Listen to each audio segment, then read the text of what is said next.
You can take the first seat. Oh, it's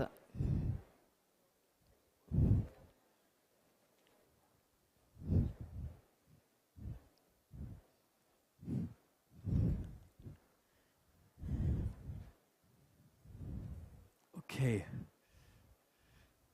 Great. Good. Good stuff. Okay. Good afternoon. Assalamu alaikum and welcome to this session. Thank you for coming to the Abu Dhabi Book Fair. We're very, very honored and very privileged to have today this great session on science fiction fantasy and the rise of Africafuturism. Nnedi Okorafur is a multi-award-winning science fiction fantasy writer, and a lot of her works have been described as a bridge between Africa and other parts of the world, and she brings a real kind of personal story to her novels. Her most recent novel was described by Time magazine as one of the 100 best fantasy novels of all time. And she's received multiple awards from World Fantasy, Nebula, Eisner, Lodestar, and multiple Hugo Awards as well. So to start with, let's give her a huge round of applause, please. Thank you. Okay, so Nnedi, the title or the subtitle here of the session is Africafuturism. I've heard a number of different definitions of Afrofuturist, African futurism. Now, I know you've written an essay on this topic. Just to clarify, how would you describe the genre? Why would you describe it that way as well? Yeah. Oh, my voice is very loud. It's already loud. What I want to first start off with is kind of just giving the definition of African futurism, and then we'll go from there. And so, yeah, I wrote a blog post on this because I felt that it was really necessary to define this genre of writing. So, okay, so first, the definition. So African futurism is similar to Afrofuturism in the way that blacks of the continent and in the black diaspora are all connected by blood, spirit, and history and the future. The difference is that African futurism is specifically and more directly rooted in African culture, history, mythology, and point of view as it then branches into the black diaspora. It does not privilege the West. African futurism is concerned with visions of the future, is interested in technology, leaves the earth, skews optimistic, is centered on and predominantly written by people of African descent, black people, and it is rooted first and foremost in Africa. So the main difference, one of the main differences, but like the one that people focus most on is that it does not, African futurism is deeply rooted in Africa, and it does not privilege the West. Right. Okay, good. Always good to start with a definition. Yeah. I saw you read that because you didn't want to get it wrong, right? It's like to make sure you don't get misquoted on that one. Yeah. Okay, great. So when I read like a book of yours, like Remote Control, for example, and we'll talk a little bit about that a little later as well, I feel like as a reader, you're really connecting me from an elemental and an earthly sense with Africa. I get almost like, I've been to Africa a number of times. I can feel it, I can sense it, I can just touch it almost in your novels. And maybe you can just tell us a little bit about your own family background in terms of, your parents came to America in the 60s and the influences of you being a second generation growing up as opposed to being an African who was in America because their, predecessors were bought there as slaves, and just maybe that difference. Yeah. So my parents came to the United States in 1969, and they came for school, and then they ended up staying because of the Biafran War. The Civil War broke out, so they couldn't immediately go back, so they ended up staying, and that's how I was born in the United States. So once the war was over, my parents started taking us back to Nigeria to kind of reconnect with family and culture and understand who it is that we are. So my background is very much a hybrid of Nigerian and American. And so when you talk about there's a whole thing behind why I set my stories in different parts of Africa.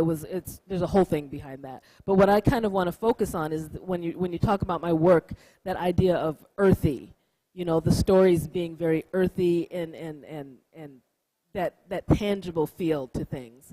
And that comes from those trips at a young age, when and it was always my siblings and me, because we're all very close in age.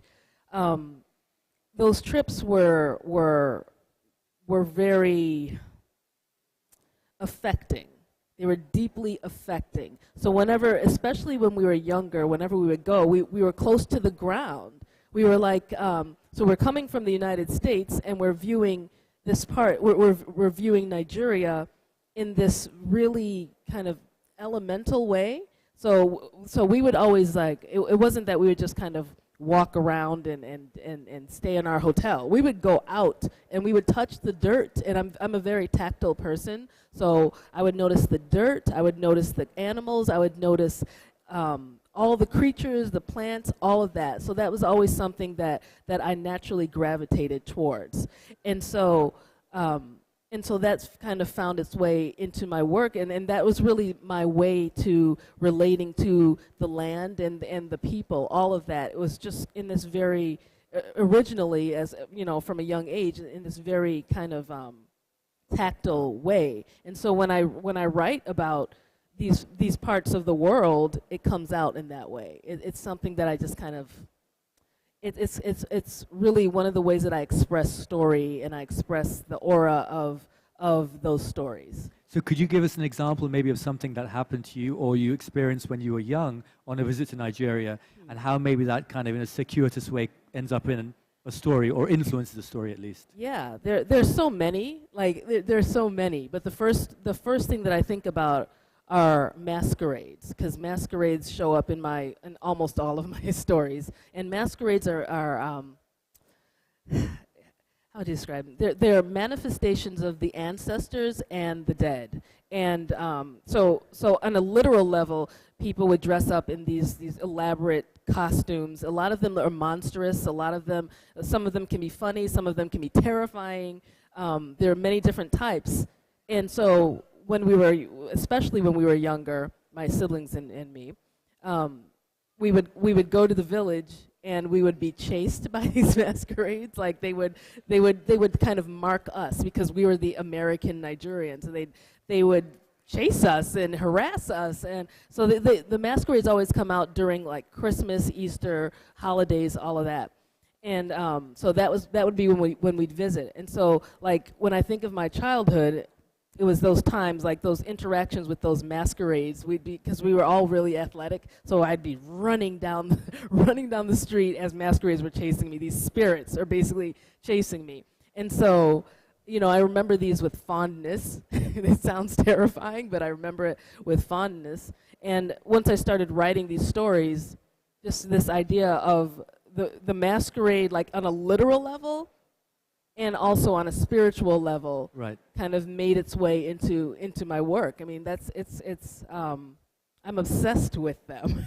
I'm obsessed with them. I've researched them.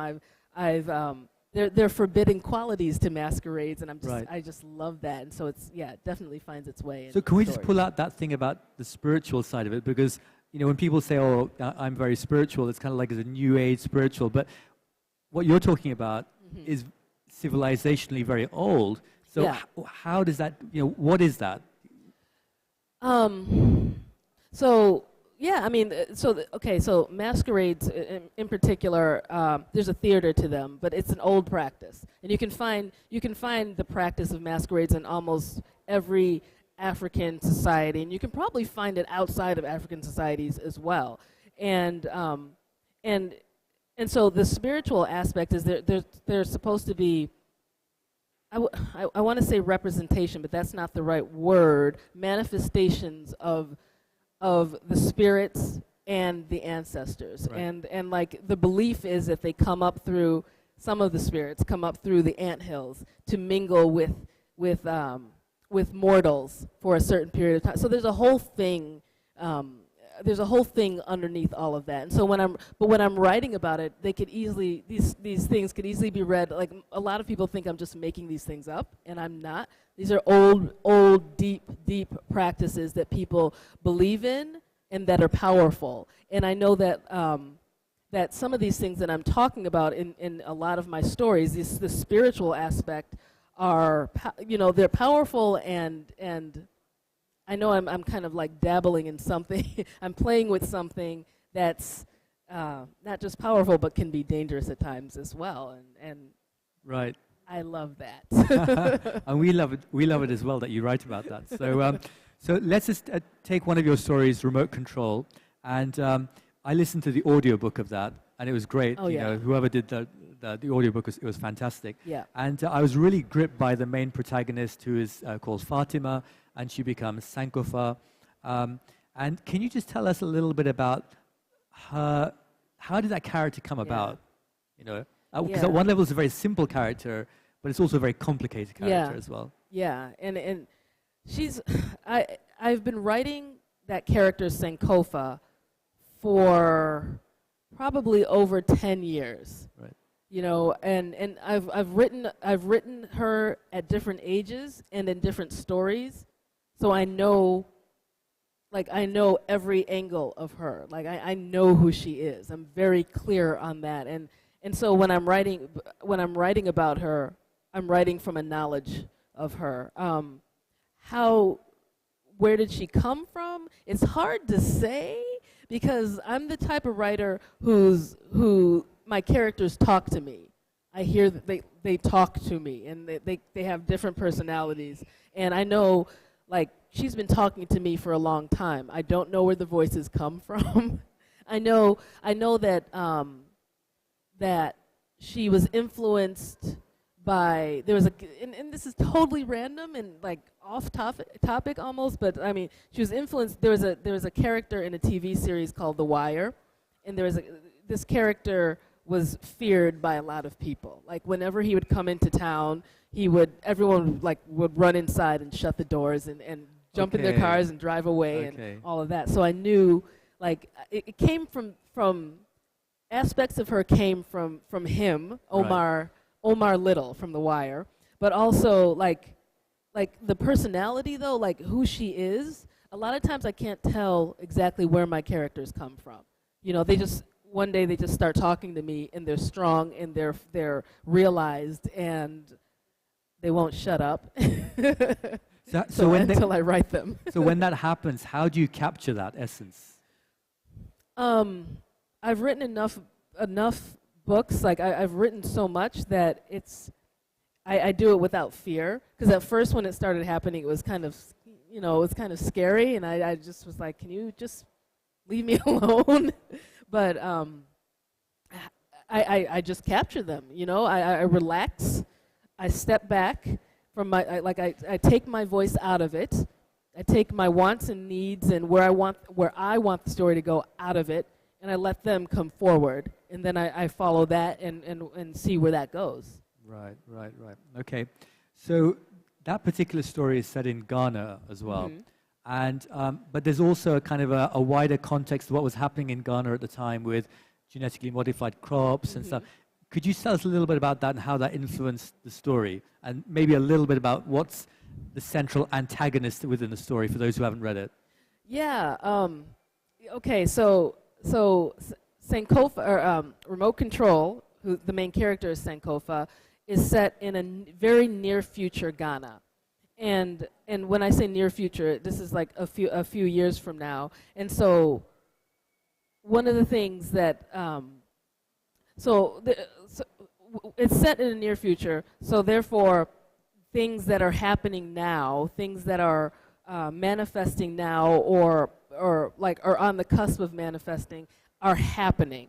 So that's really where that world comes from. And so like one of the themes that in Remote Control that more than just Remote Control, but like I'm really obsessed with this idea of Africa being used as a place for experimentation. You know, Africans being the first level of experimentation.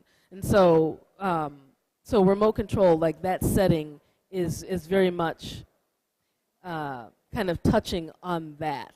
I'm trying not to give too much away, but really that's where that world comes from. Right, right. Okay, okay.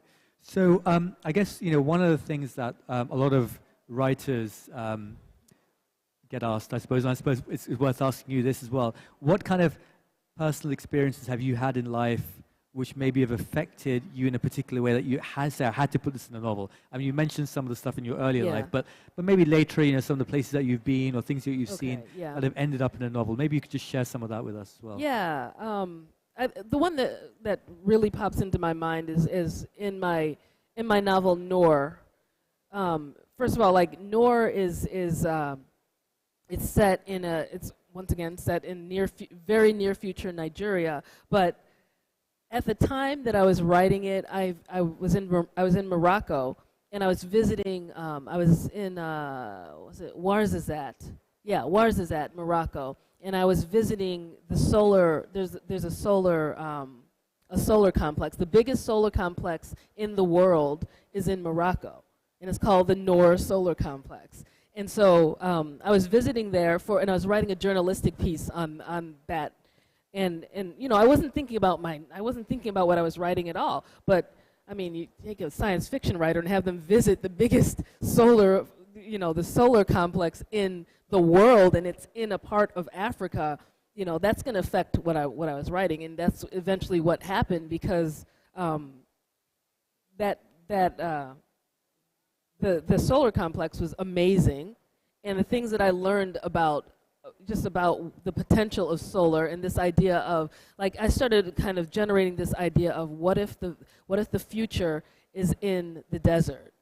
What if it's in, setting up these solar arrays in the desert, because that's where our biggest green resource is, in the desert, especially the Sahara Desert. And so that's where I started kind of generating that idea when I visited there, and that definitely went on to affect my novel Noor, because like that whole thing is in there.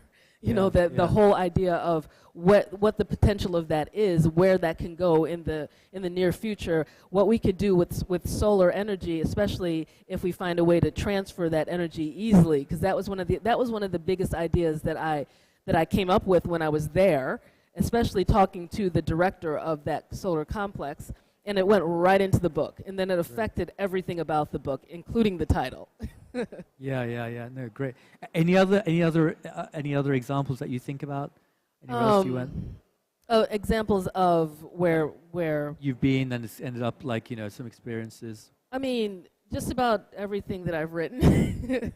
Just about everything that I've written is based in. It's not that I don't, I write fiction, so there are things that I make up, but there's just about everything that I've written is directly connected to either somewhere that I've traveled or some experience that I've had, and those. Even the idea of the majority of my works feature very strong, complex African female characters, main characters, and that comes from family. That comes from watching family, especially the women living in a patriarchal society, but navigating their way through that and being who they are, and still living their best lives. I mean, that's where all of that comes from. So that's just one layer of it. Yeah. Okay. So your novels have a sort of real technological element to them, without it being like geek level technology, right? But there's definitely a technological element there. Yeah. But the technology you write about is often shaped by the culture in which it's found. So I'm thinking about some of your books, like you have the prayer shack, right? Maybe you can tell people about, since we're in the Muslim world right now, you can tell people about what the prayer shack is. And then you have the jelly telly, or jelly telly as well. And maybe you can just explain what that is. Yeah. And perhaps make a commentary about, how technology is shaped by the culture as well. Yeah. That's one of my biggest themes. The idea that I've always looked at technology, and it comes from a lot of our finest technology comes from one part of the world, one conversation, one point of view, and it's for those who have that point of view. It's like made directly for those who have that point of view. And I've always said that technology, the technological think tank needs to be bigger. It needs to include a diverse number of voices. It needs to include voices from all around the world, because your point of view, it comes with indigenous ideas that only you could come up with, and those could benefit all of humanity. And I felt that conversation needs to be happening in multiple arenas. And so this idea of indigenous tech is something that I'm obsessed with. And so, like, for example, you mentioned the prayer shack in remote control. It's also, I think I had it in another book too. It might have been Book of Phoenix, but the prayer shack, that idea, so the prayer shack is like this, it's a portable room, and you go inside, and they're like prayer mats, and it's really nice and warm. But the thing about the prayer shack is, once you go inside, all of your tech is cut off. You can't, like, nothing can get through the prayer shack. So all you can do is actually pray. There's, like, your cell phone is not going to work. There, like, no device is going to work in a prayer shack. And so that's a very, a strict cultural thing. And I think it's a strict cultural necessity. And the idea of the prayer shack comes from that specific culture, that specific cultural need. The jelly telly is another one. And this idea is something that I had after a particularly bumpy ride into a very rural part of Nigeria, where the roads were really bad. Our car almost tipped over multiple times, all of that. And I just kept and then we got to the village, and in the village you have all these beautiful homes, like these beautiful, huge mansions. And all I could think of was, how do you get a TV here? If you wanted to get a nice widescreen TV, how could it possibly make it here? And so that was where I had the idea for the jelly telly, which is like it's a TV, and it's made of gelatin, and you stretch it, and it can stretch really huge, and and it's portable, and it solves that problem. So once again, indigenous tech. So, like, I just feel like, and when I write about these things, it's not that I'm kind of making a speech. It's embedded in the story. It's just part of the story. So you just see how it's functioning within the context of life, as opposed to a lecture, and that's really the point. So did you find out how those people got the TVs there, actually, without breaking them? No, but people find a way. But okay. I'm sure a lot break on the way. Yeah. No, exactly. Okay, so just switching gears a little bit, away from culture to a little bit about naming, because your characters all have, like, wonderful names, right? And often there's a literal meaning to the name, but there's also a metaphorical meaning to the name of some of your characters. Yeah. Maybe you can just give us some examples of some of the characters that you've done that with as well. Yeah, the main character of all of my names have meaning. Like, I don't make up names. I don't feel like I have to make up names. I think we have so many, like, culturally, such a diversity of names out there. I just don't feel that that's something I have to make up. But the first one that pops into my head is Sankofa from Remote Control, and she's named after the Sankofa bird, which is a Ghanaian tradition. And the Sankofa bird is looking over its shoulder. It's kind of the metaphor is know where you came from, so that you know where you're going. So it's a bird flies forward while it's looking back. And so the main character, Sankofa, it's not specifically said in the story, but that metaphor, Sankofa brings death. She's endowed with this by alien. It's a long story. Not a long story. Well, it's not a novella. It's not a long story. But she's endowed with these abilities and that bring death, and so the idea is that she sends you back to your source. So that's where she gets her name. The main character of Noor, her name is Ao, and her name, she has her it's Ao for her actual name, Anwuli, and I'm forgetting her last name, starts with an O, but it's also God, I'm forgetting something organism, artificial organism. Right. And she has all of these artificial, or she's got a lot of cybernetic parts, and that's a big part of the story, that she has all these cybernetic parts. So that's her name. And so her name is an Igbo name, and then it's also the name that she gives herself, which is under the same acronym, which brings the two ideas together. So that's intentional. My novel, Who Fears Death, the novel is named after the main character, whose name is Onye Sonwu, which means who fears death. And that is a major metaphor and theme throughout that novel in particular. So that's just, yeah. That's just, those are a few. I can go on. Yeah. No, great. Okay. So one of the novels, just to pick up one of the more recent ones, which is the Akata Witch, it's three novels, there's trilogy, right? Yeah, so far. Okay, so far. So it's actually part of it is based on a real group of people as well in Nigeria. Maybe you can just tell us a little bit about that. Yeah. So the Nsibidi Scripts series, which is Akata Witch, Akata Warrior, and Akata Woman, it's about a girl, girl who, she's a Nigerian American, blah blah blah. There's a whole thing behind it, but she eventually finds out she's part of this mystical community, and they're called the Leopard People, and it's not Harry Potter. There's no comparisons, nothing like Harry Potter, but yeah, and they're called the Leopard People.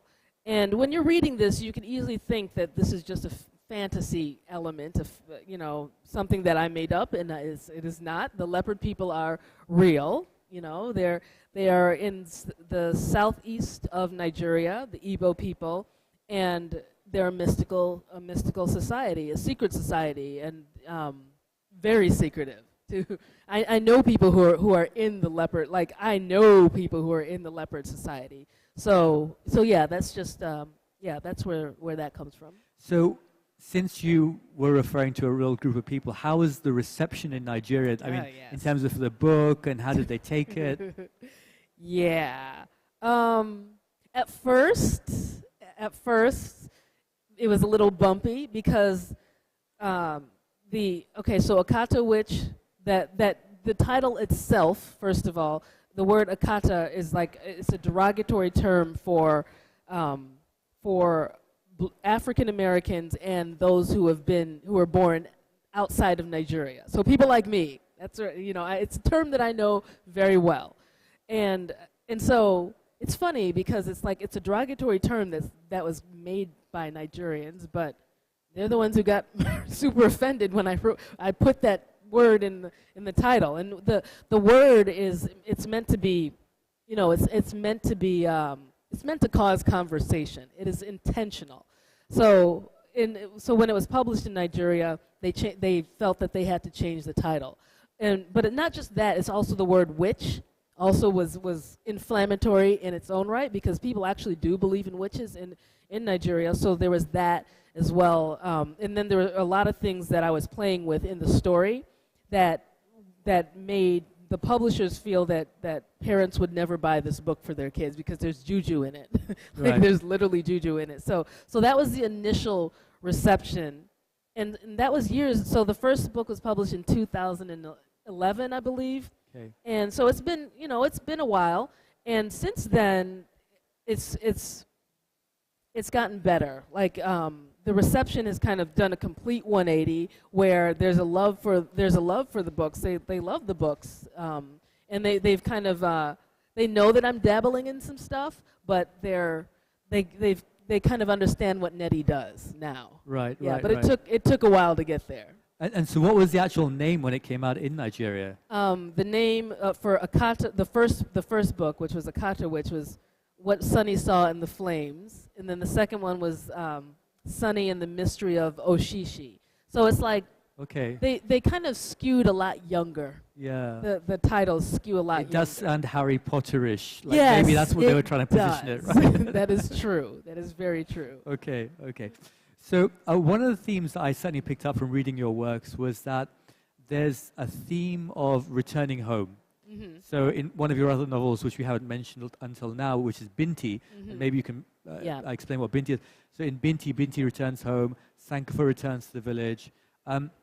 Why is that theme important to you about returning home? Yeah, I think the theme, and I do want to talk about Binti, but like the general theme of home is something that I've grown up in conversation with, because I'm the child of immigrants. You know, both of my parents are from Nigeria, and then they moved to the United States, and I've watched that. And I've also been surrounded by relatives who are both in Nigeria, but also who have come to the United States or other parts of the world. And I've watched, you know, I've always been really aware of the immigrant experience and the stories and the difficulties and the successes and the point of view. So I've always been around that.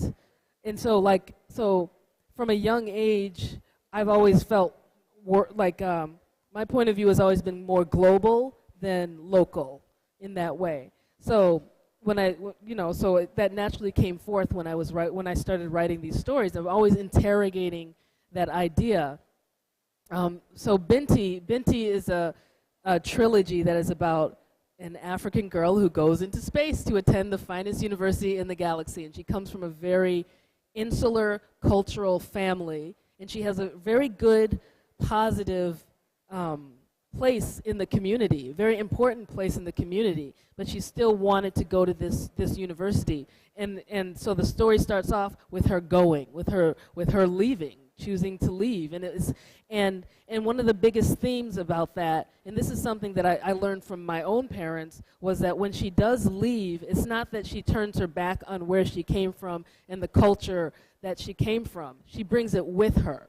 So when she leaves and she's on this spaceship, she's still practicing the cultural, her cultural ways. She's not ashamed of them. She's very proud of them, and she dresses in a certain way. She has a certain point of view. She brings that with her. So this idea of when you leave home, you bring home with you, and you become more, as opposed to you become other.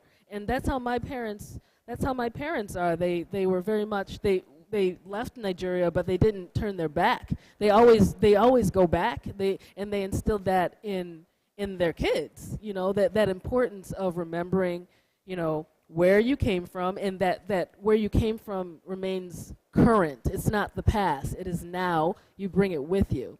So I think that my parents kind of instilling us with that. I don't see that enough in stories. I see a lot of immigrant narratives where you leave it behind and you become someone else and you adopt the ways of others. And that can be toxic in a lot of ways. And so I wanted to tell these stories. I think that the reason why it keeps coming up is because I feel the need to tell these stories that are that feature a different way of thinking about the leaving and a different way of thinking about home. Yeah, and so one of the things maybe you can also share is the fact that Binti comes from a family of harmonizers, right? Yes. And they have a particular device that they use for direction. Maybe you can just I found that absolutely fascinating. The astrolabe. The astrolabe. So Binti is set in the future, and this one is set in the far future, right? So it's still Earth, and it's connected to our timeline. It's set in the far future. And in this future, her family and her people, the Himba people, are the creators of what's called the astrolabe, and that's kind of based off of the real astrolabe. And the way I learned about the astrolabe when I was so Binti was very much inspired by my trip to Sharjah. Like, it was very much inspired by that. I attended a book festival there, and I wasn't there for research, and that's how it is for me. I don't go I don't think there's been one time where I've traveled somewhere specifically for research. I just travel and just experience and let things wash over me. So in this case, this was a definite big example of that. So when I was in Sharjah, they had sort of an exhibit. And one of the exhibits featured the astrolabe, and it featured Miriam, forgetting astrolabe. I think it was something like that. And this woman had been not the creator of the astrolabe, but the perfectionist she perfected the device, right? So they had someone who was dressed up as her, and she was holding this huge device. And so here I am, the science fiction writer, and I see this huge device. And I'm like, what is that? I want to know exactly what that is. I want to hold it. I want to turn all the knobs, and I want you to tell me exactly what this is, and then I'm going to go home and research the heck out of it, which is what I did. And so the more I learned about that device, I was just intrigued because it was like the first GPS. It was the first GPS. It was a way of telling which way you were going, and it was a beautiful thing. And so, like, once I learned about that, and I remember I did the research in my hotel room, and once I learned about that, my mind just started doing things, and you know, then the rest is history. But that was really quite amazing. Amazing, amazing. Okay, I've just been given the 5-minute signal, so I'm going to open it up to the floor. If there's a microphone here, gentleman's got. If anyone's got any questions, don't feel shy. Ask. Otherwise, I've got lots more questions. But otherwise, there's a lady just here, second row. Thank you. Thank you. Hi. Hello. So I was wondering, have you, in your career, ever felt like you had to sacrifice maybe authenticity of the story that you were trying to tell to make it more palatable for mainstream consumption? How do you find that balance between staying true to your culture and the story that you're trying to tell, and also kind of introducing a lot of these really new ideas to maybe like the American community that has never really heard about those kinds of ideas before? Yeah, that's a great question. I can definitely say that at no time did I compromise anything. I've always been like, the stories that I have to tell are the stories that I have to tell. And if there's anything that I've done, it's to write in a way that it's not to write in a way that those who don't know about these things can understand. It's write in a way where the story is so clear that those who don't know anything about what I'm writing can come along. They may not catch everything, they may not understand everything, but they'll come along. And there have been times where I've, for example, my novel Lagoon, there are whole chapters in there where it's in pidgin English, like full-blown pidgin English. So if I were really thinking about, okay, this is going to be published in the United States, how are they going to understand this? I would not have written it in those ways, or I would have toned it down. I didn't tone it down at all. I figured that, you know, people have learned, what is that language? Klingon from Star Trek. They've learned Elvish from Lord of the Rings. People can learn pidgin English, which actually exists, you know. So I've always like kind of had more confidence in readers that they'll come along eventually. And if they don't, cool. They can get bits and pieces if they can't. But I've always felt confident in the practice of storytelling, because I think storytelling can bring you along with like anything. Anything can be made understandable if it's if you tell it in the right way. If you tell a good story. Great. Good. Yep, gentleman just here as well. Great answer and a great question as well. Yep. Please. Hi. So my question is, do you feel a sense of responsibility kind of when you're writing these stories to like tell a certain story a certain way, or does that kind of responsibility help you decide what stories you have to tell from these cultures? Is that something that plays into how you write these books? Yeah. Yeah, I mean, I think that I mean, I've always felt like, well, a lot of the stories that I'm telling are, if I get it wrong, it reflects on me. Like I'm telling stories from cultures that are mine, so there's that. Like so, getting it wrong, there's always that. And so that standpoint, I write from that standpoint of I'm not writing about others. I'm writing about something that I'm within. So this idea of the need to get it right comes from that. if I were writing about, I'm yet to do that. So I'm very much about writing these cultures that either I'm participating in some way in that are close to me.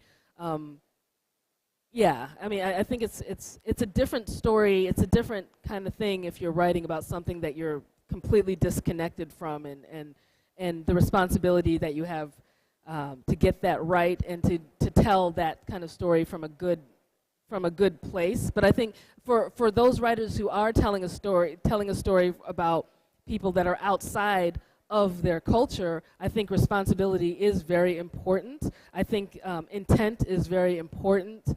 I think that like the idea of what is your purpose and what angle are you coming from, I think those are things that you have to consider. But I also think that coming from a very honest place in your heart is probably the most important thing. Because if you're not honest and you're like kind of making stuff up along the side and doing all these things, that's where you get into trouble. And I think that when I'm writing something, I'm always speaking from a place of naked honesty. Okay. One last question, if we've got time for a quick. Anyone's got any questions? No hands? Okay, I think we're pretty. Are we on time? Yeah, I think we're on time. We're on 45. So thank you all for coming. I thought it was a great session. I think we could have spoken for another 2-3 hours, like comfortably. And so please give a huge round of applause to Nnedi. Thank you. Thank you. Thank you. Is there some book signing? Okay. And if you want any book signed, I think there's a book signing going to take place as well. Yep. Oh, okay. There will be a book signing taking place here. So please get your book signed. Yep. Okay. Should we come down that? Stand up? Okay. Okay.